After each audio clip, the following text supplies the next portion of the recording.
Hey everyone, thought I'd do this real quickly. I got my nephew coming over. I'm sure he won't mind if I do videos either, but the thing is I want to make sure But wanted to do, well, basically what you see here, the 56th edition of the Anime Girls Profile Confidential. And I'm surprised I never talked about this character yet because considering I'm an MLP fan, I figured I'd put it in here. I'd put her in once.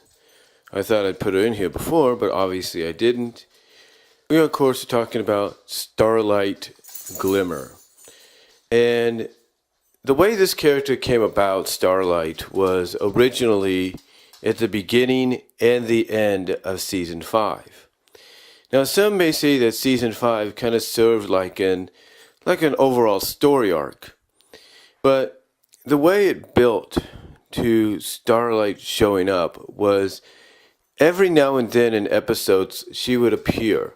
She'd either appear in the background, like in Amending Fences. She was sitting with a menu covering her face and all that at a restaurant. Obviously stalking and following Twilight. Same thing with another episode in Season 5 where she was like sitting in the audience or something. So Starlight basically was introduced to us in Season 5, and the story arc was kind of not as big, it was not as prominent as Season 4's story arc, but it was still a pretty big deal for the show because you were introducing at the time, a new antagonist, a new rival for Twilight and the rest of the main six. But despite what some people may say and feel about this character, they actually had a legitimate reason as to why she was, I guess you could say legitimate reason, as to why she had become the way she was. Basically, we find out that she felt left behind. Basically, a friend of hers that we meet at the beginning of Season 6, Sunburst, had basically developed magic and I think had gained his cutie mark or something. And he was sent off to unicorn school, to magic school, and it left Starlight without a friend. So she felt abandoned and hurt, and basically she didn't want to feel like that anymore. And obviously she didn't want anybody else to feel like that anymore. Which is why, she did what she did. Which is why she did what she did, which is why she basically tried to reverse time, change history, if you will, in the season finale. But what happened is she saw basically how far things would have gotten, basically how bad things would have been had she taken it too far, all because of her bitterness, and that she has to basically learn that she can make friends, and Twilight was willing to be the first one she could make and learn from. So basically that's where Season 6 came in, and one of the notable differences to show that Starlight was changing, was basically making a redemption, is she went from having the hairstyle she had in Season 5 to having more of a similar hairstyle to something of Fluttershy and Rarity. She ended up having that kind of hairstyle, and basically Season 6 was kind of Season 6 throughout was used as sort of her redemption season. It was being used as her redemption season. She was trying to redeem herself for a lot of the mishaps that she had caused, a lot of the screw-ups that she caused, and despite how people feel about her, how she was presented, Season 6 was definitely, like I said, I know I sound like I'm repeating myself here, but definitely was a season of redemption for her because of the fact that she was still kind of fighting with the urge to go back to her old ways. Now, not back to her old ways as being evil and all that, no, but basically go back to the old ways of manipulation, like controlling people, making things happen a way they shouldn't, stuff like that, using magic for the wrong reasons, stuff like that. So yeah, season 6 was used as a redemption season for Starlight. And just like with any other season that had a bit of a sub-arc to it, there were episodes that centered around her redemption, her learning lessons and her learning lessons about friendship and learning not to always have to rely on what she used to do in the past, but now have to figure out how to do things without having to resort to magic or anything like that. So she basically for her, season 6 was a season of growing and developing. And the season 6 finale definitely showed that she had, despite her ups and downs during the redemption, the season 6 finale proved that she had finally grown, she had evolved, she had learned her lessons in basically not only being a true leader, not only being a leader to where she can lead her own team on friendship missions and such, but also showing that all of those lessons about redemption, all those lessons about doing things the right way and not having to rely on old methods and all that paid off, because she was able to use everything she had to kind of get not only another new character in Thorax to kind of evolve and become the changeling that they're meant to be, but it helped the other changelings as well evolve and become what they are now. Now, this did lead to basically a cliffhanger to what's going to be happening in season 8, with Chrysalis, but still, overall, I have to say that they did a decent job, because basically Starlight had come full circle in the season, had basically come full circle and had, in a sense, redeemed herself for what she had done in the past. Now you fast forward to season 7, and true, she's still kind of struggling a little bit with not doing things a certain way, but she's been more improved on. She's been more developed. Now she's using what she had done in the past to kind of help others. Shadow play is a good example of this. When, and a bit of spoilers here, when Star Swirl came back, or was brought back, and obviously he had heard maybe from Twilight about Starlight and how she was, redeemed and all that. I mean, I don't know what it is, but there were certain words that, Star Swirl said that kind of struck close to home for Starlight and Twilight, because I think one of the lines Star Swirl said was, "A villain is always a villain," or something like that.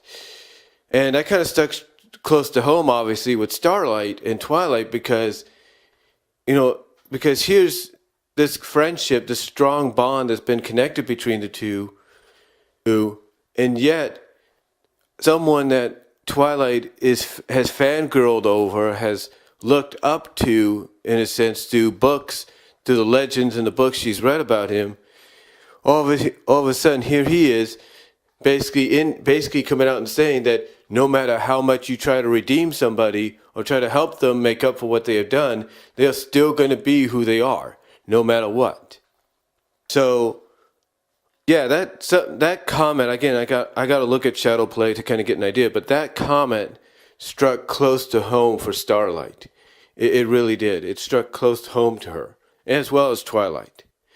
Until Starlight proved her worth by basically jumping into the Pony of Shadows along with Twilight to help save Stitchium, I think that's his name, Stitchium, from the corruption of the Pony of Shadows. She basically explained to him that what Twilight was doing for her, she had done for her. What Twilight was doing for him, I should say, she had done for her. She basically has used this throughout the season that, hey, I was no different than you. You at one point, but Twilight helped me see the errors of my ways. She helped me realize that all I needed was friendship. All I needed was friends who could accept me for who I am, could give me a second chance at redemption. She basically, one thing about Starlight in season 7 here is she basically was able to use the lessons that she was taught from Twilight to help others. Heck, they even did that whole Equestria Girls crossover where she went into the human world of Equestria and basically used the lessons that Twilight gave her to help a fellow student not be corrupted by or blinded by this hatred or jealousy she had for the human main six, or humane 6 or 7 if you call it. Human, main, one word, you get the idea. But she was able to basically, she was basically able to, throughout the season, she was basically able to help other characters who felt like that nobody would care about them, or felt like nobody gave a darn, if you will, by basically saying, hey, look, I've been where you've been. I know how you feel. But guess what? That doesn't have to be, because I've been where you've been, and I've had Twilight and her friends help me see the errors of my ways, and help me realize that I can be good. I can make a difference. Stuff like that. So Starlight was able to use in season 7 a lot that she had learned during her redemption season to basically help out others in this recent season. Now, true, like I said, there would be times she would still kind of feel like, this and that, like she would kind of fight the urge of going and doing things she used to be like basically she'd feel like going back to doing what she used to do. Well, not evil-wise, but kind of using certain methods to get what she wanted. But she never she never did as much as she did in season 6. She never had the urges that much as she did in season 6. But yeah, as far as character development goes for Starlight, I have to say that they did a decent job with her here. I have to admit that they did a decent job. Now, are some people going to, now, here's the thing, not a lot of fans, okay, here's what's crazy. A lot of fans, even those that are members of the Rift Cafe, feel a little indifferent, critical about Starlight. You see, I think Toon Critic even said it best, even kind of jokingly gave an example of it. He feels that what Hasbro and DHX Media are doing with Starlight is basically what WWE is doing with Roman Reigns. It's like, here you have another character that Starlight did meet in the Equestria Girls short, Mirror Magic and Sunset, that should be in the position that Starlight's in. She should be the one that's brought back and given the redemption story and be able to prove herself, go through the stuff that Starlight did. But yet instead, we're bringing in Starlight, and it's like, hey, we're bringing in Starlight Glimmer, and it's like, hey, you don't like it? Tough. She's here to stay. We know you want Sunset Shimmer, but guess what? That's not going to happen. Starlight's here to stay. So that's how a lot of fans, and like I said, some members of the Rift Cafe feel. That basically Starlight Glimmer being brought in is just Hasbro's lazy excuse of not bringing Sunset Shimmer back. But there's a reason for that. You see, Sunset Shimmer is she's kind of like that, how do I put that? She's like that connection. She's like that main cable connection between both worlds. In other words, she's the only one that can understand and interpret and see the differences and similarities between both worlds and potentially her friends' counterparts. In other words, she could see the similarities and differences in the humane 6 compared to the main 6. Like, she could see the similarities and the differences, but that's about it. That's about it. So, you know, she, like I said, that's why she's there. She's used as a catalyst, as that main connection between both worlds, to kind of give fans an idea of what the difference is between both the human equestria world and the main Friendship is Magic equestria world. That's why she's there. And that's why Starlight Glimmer was brought in instead, obviously, because Sunset is basically the main connection between both, and she's more fully established with Equestria Girls because of that. So obviously Megan McCarthy and all of them figured, well, people are probably used to Sunset being part of Equestria Girls, and taking her out of that would probably hurt the franchise. So let's make her, like I say, that main connection between both worlds. But let's give the Friendship is Magic show their own interpretation of Sunset. Let's give them Starlight, and the rest is history. You know, the rest is history.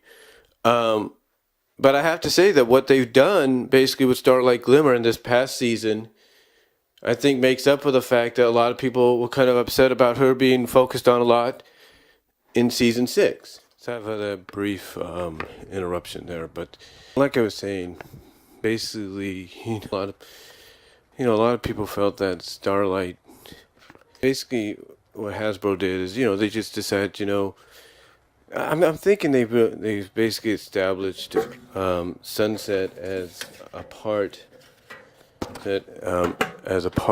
the Equestria Girls world. So, like I said, as being that main connection between both. So that's basically why Starlight Glimmer was created, basically as an answer to basically saying, hey, you want Sunset, but here's someone just has a similar path and all that. So that's why she came to be. And like I said, I liked what they did with her in season 7. Basically she used a lot of the lessons she learned in season 6 and helped apply them to many of the other characters she encountered. Heck, she was one of the, as crazy as it sounds, one of the voices of reason in Shadow Play, as well as one of the voices of reason in Fame and Misfortune. So overall, I know some people may not like the character and like the fact that some people put it, she's being shoved down our throats, but overall, I think Starlight's developed into a good character. Now, I don't know how much she'll be focused on in season 8. A lot of people are pretty much fearing she's going to get focused on a lot, but we'll have to wait and see. Will she be the next Alicorn Princess? I don't know. I'm sure a lot of fans are hoping that's not the case, but we'll just have to wait and see what they do. But overall, I really can't say any more about Starlight Glimmer besides what I had said. And just, really, that's about it. But that's pretty much going to do it for this edition of Animated Girls Profile Confidential. Let me know what you guys think down below. Comment if you like. And I am out.